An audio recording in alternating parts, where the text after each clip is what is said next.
back to Gearwire.com. My name is Bill Holland, and we are looking at the ARP 2600v from Arturia.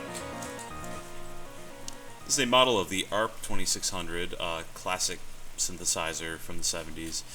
You'll see here we have the main synthesizer, along with effects and a few additions for those of you who want to use MIDI, which of course, this being a VST, that's completely an option.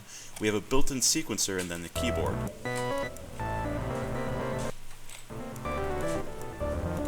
It completely functions like the original synthesizer, so it allows you a lot of options, like patching anywhere you could possibly want to patch.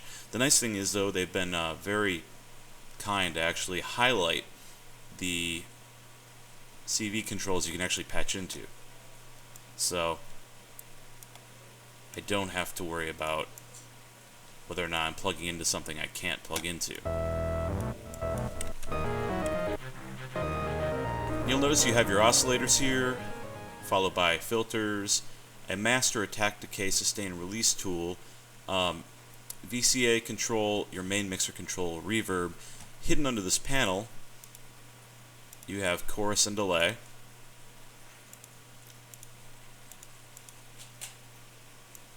More MIDI sync controls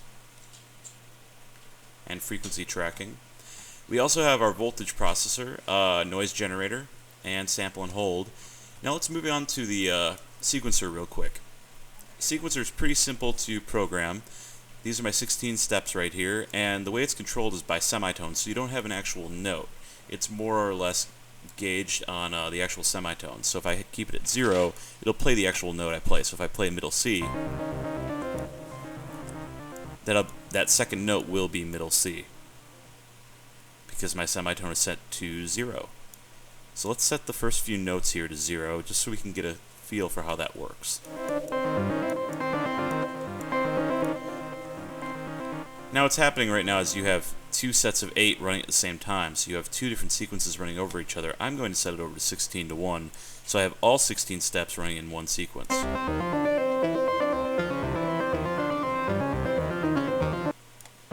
It's also set to random, so I'm going to switch back over to sequential. So you can hear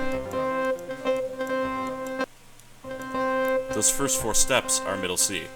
Now if I want to have an octave jump, I can go over here and program this to go up 1 and down 1, and it'll jump an octave in either direction. And I can continue to do that throughout the sequence.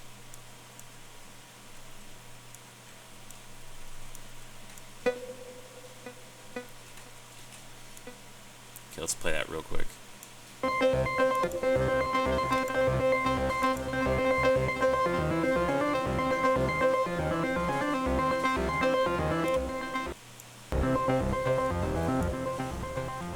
Now let's say I want to change up the gate. Right now, gate number 1 is going up to my attack, decay, sustain, release. But let's say we want to switch it over to gate 2. Just grab your patch cable, switch it over to there. Now let's switch these up to gate 2.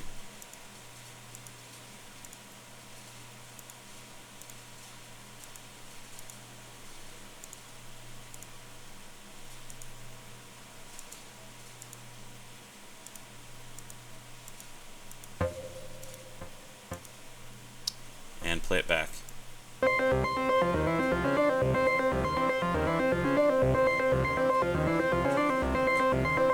Notice how now there's also no break in that because this isn't set to another gate. Like if I switch this up, you'll hear it plays back differently.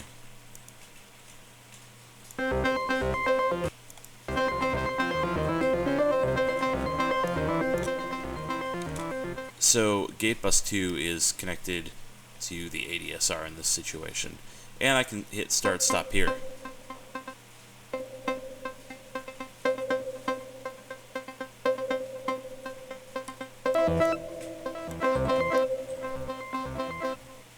So you'll notice that it actually triggers its own notes here.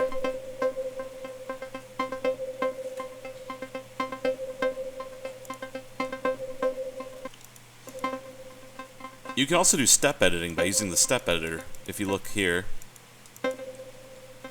go back and forth between the steps. We have our LFO control located right next to the sequencer. Also keyboard control, we can set it to mono or poly. We have our legato control, global tuning, voice detune, and down here you have transpose as well. Some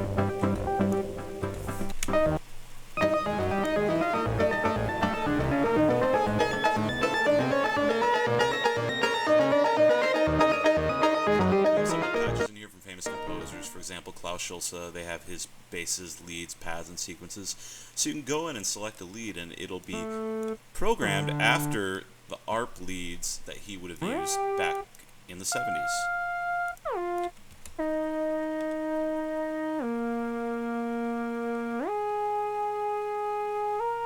And then you can go in and fine-tune those, adjust them, do whatever you want to give them your own unique sound.